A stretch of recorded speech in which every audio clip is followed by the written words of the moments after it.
so much. Oh, that's great. So today I wanted to talk to you a little bit about two things, really. I wanted to talk to you about my journey a little bit as far as the seminary, and hopefully you'll find that interesting. But I also wanted to visit with you about this really cute little book. I call it cute because it really is Worship That Works. And fun fact, this actually belongs to Barbara Moore. She lent it to me, and we had a nice visit over coffee when she handed it off. And she actually knows the authors. And so she had some insight that was really great. And how it all came to pass is this Methodist Theological Seminary out in Delaware, Ohio, where there are 13 Unitarian Universalists, right? Amongst 3,000 other seminarians. And it is a progressive liberal college, but it is very Christian oriented. And so it has surprisingly difficult conversations are being had there at this time. And Worship That Works came across our registry, and I went, worship? I mean, is that a word that we even use in Unitarianism? I was kind of like, well, I'm a little bit floored by that. You can go to the next. So the authors are Wayne Arness and Kathleen Rollins. I want to give them props. There are two Unitarian seminarians. One is still working, but they're married. And they went to all over on their sabbatical. They went all over the United States, and they went to every church you can think of. So like Jewish, they went to Muslim, they went to Christian, they went to, and all the variants and segments of those creeds. And they reported in such an amazing way in this book about what people were doing in the way of worship. And so it really started to ask them the question, well, how do Unitarians look at worship? How are we, how's that word going to, first of all, land in the pulpit on you as the church? And so we started to begin at the roots of questioning and critiquing the traditional religious authority and ritual. So many you are wary of this word, and it can sound like something that's done to appease or honor a deity, or which doesn't fit with the beliefs of many UUs. It can include people. So our UU congregations include people with diverse beliefs, and such as atheists, agnostics, humanists, theists, and more. And so the word worship is often associated with theistic practices, which can feel exclusionary to those who don't identify with traditional religious language. And many UUs prefer terms like gathering, service, or celebration, because these words feel more inclusive and less tied to specific theological assumptions. So we want our gatherings to be authentic, intentional, and meaningful, and not just ritual for the sake of ritual. Many of us have left worlds behind where the ritual seemed more important than the reason. So the word can sometimes feel like it's about a performance or tradition rather than genuine connection and transformation. There is a resistance to anything that suggests a clerical authority too, or a hierarchy in UUism, and worship can be associated with clergy-led or top-down religious experiences. So as I moved into this aspirancy chaplaincy phase, they said, okay, guys, you're getting your collars. And I said, oh, that's nice. That's going to go right into the drawer. And I can tell you, my roommate's here, that I had many conversations with her about why in hell, sorry, I said it, are they making us do this? Like, I feel really like I'm not having a choice in this, and I don't. Well, so finally I started to reach out to some of my mentors, and I said, what's really going on here? How do we deal with this? And the first thing that was said to me that went, boing, it's actually 67% safer to be at a protest with a person in clergy uniform. 67%, okay, I'm in. That's all it took for me. Now, there was 13 other cohorts in this course who said, that's not enough for me. I can't do it.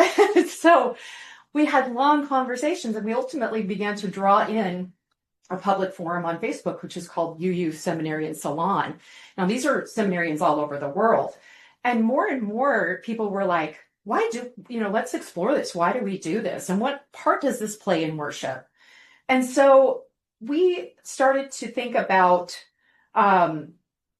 Maybe a way of becoming more visible, maybe a way of providing spiritual leadership, a visibility in public spaces, especially during times of social unrest, protest, and crisis in today's world, where people are searching for hope, justice, and compassion.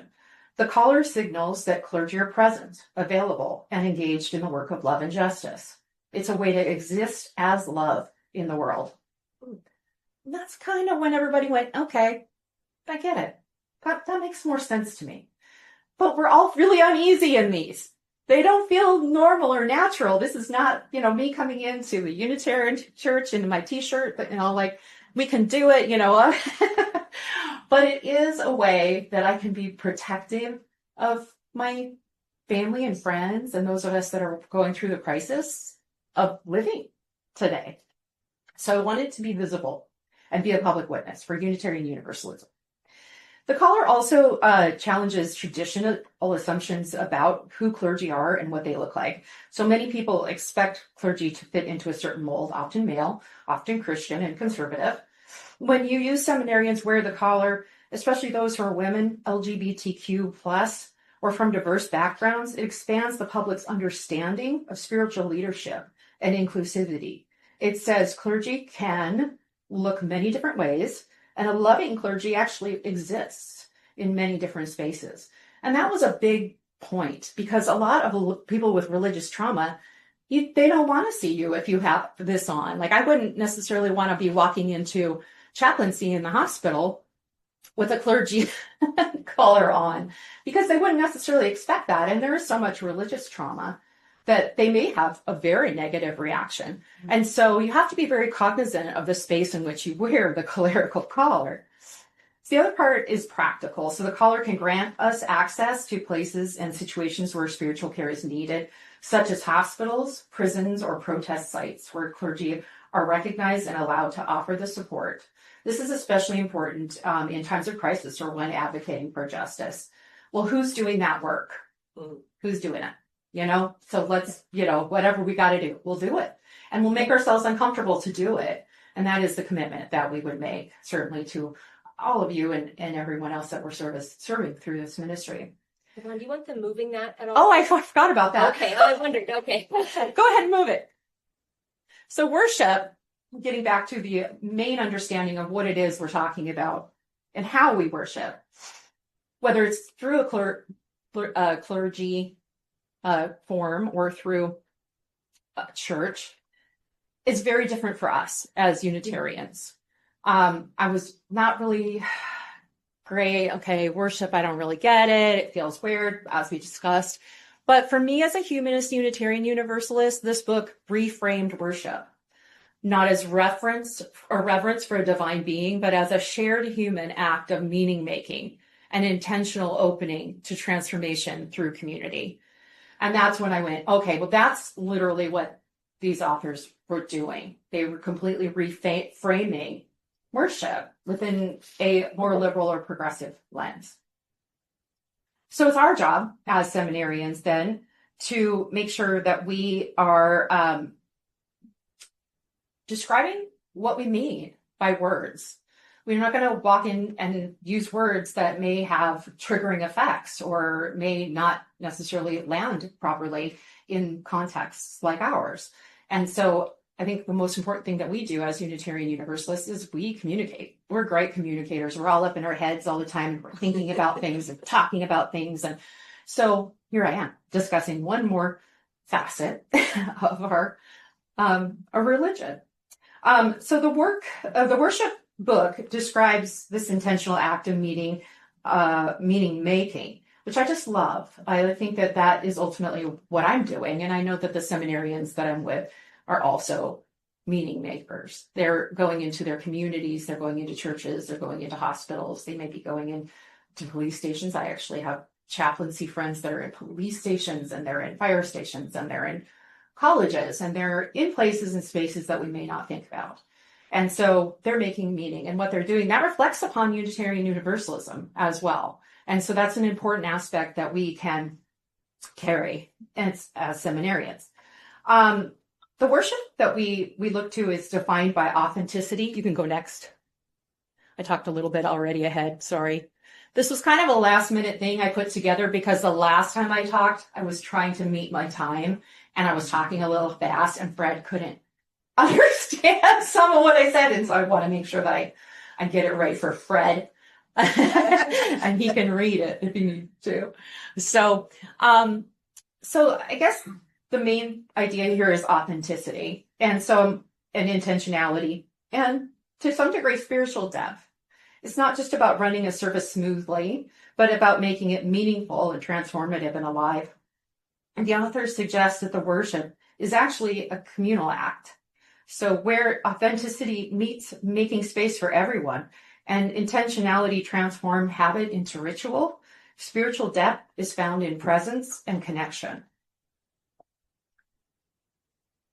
The original vision of this book challenged us to move beyond routine. And it sounds like you are also working on maybe changing the order of service. And that's one of the things that we talked about and actually comes up in this book. So that was really very interesting to hear this morning. And it invites us to think of worship as a form of art. And it's an art form of authenticity, intentionality, and spiritual depth. It says that good worship isn't about performance. It's about transformation.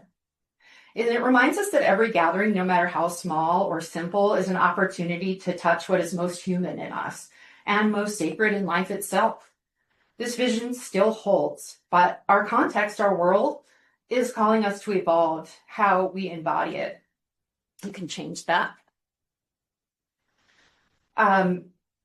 Because we no longer simply worship in sanctuaries with hymnals in our hands.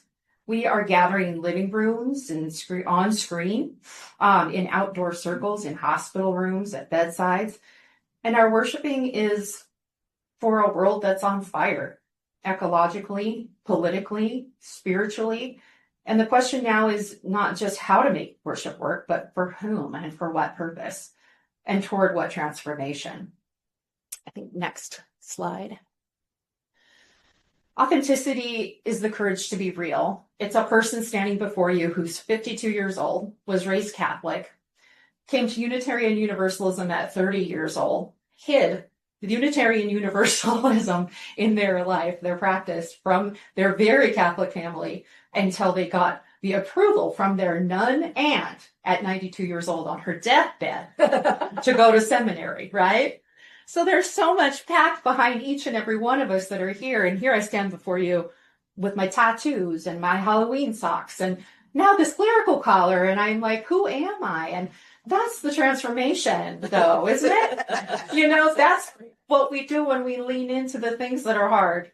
And so with seminary being possibly one of the hardest things I've ever done, and certainly in my adult life and in my 50s, to take on something like this and to transform who I am so that I can be most present and I can be who it is that I need to be for my vocation is very, very uncomfortable.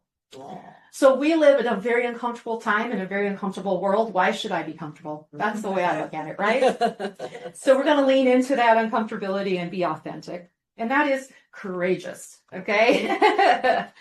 If worship can hold the real, the raw, and the broken, then it can hold us. And in holding us, it can heal us. So in our congregation, authenticity means making space for all who come, not just the polished or the well-prepared, or the weary, the searching, the skeptical, or the still healing. And next slide. Intentionality is the next part in this book. And I just love this, is it really discusses worship as co-creation. Nothing is happening here that is not creating something here. And nothing is happening here that's not creating something here. So I'm looking out at faces that are nodding and smiling, and some are like, what is she talking about? Why is she going on and on? I don't know what she's doing. But the reality is that transformation happens this way, and it's not neat, and it's not polite sometimes. Stephanie's shirt, for example, very transformative.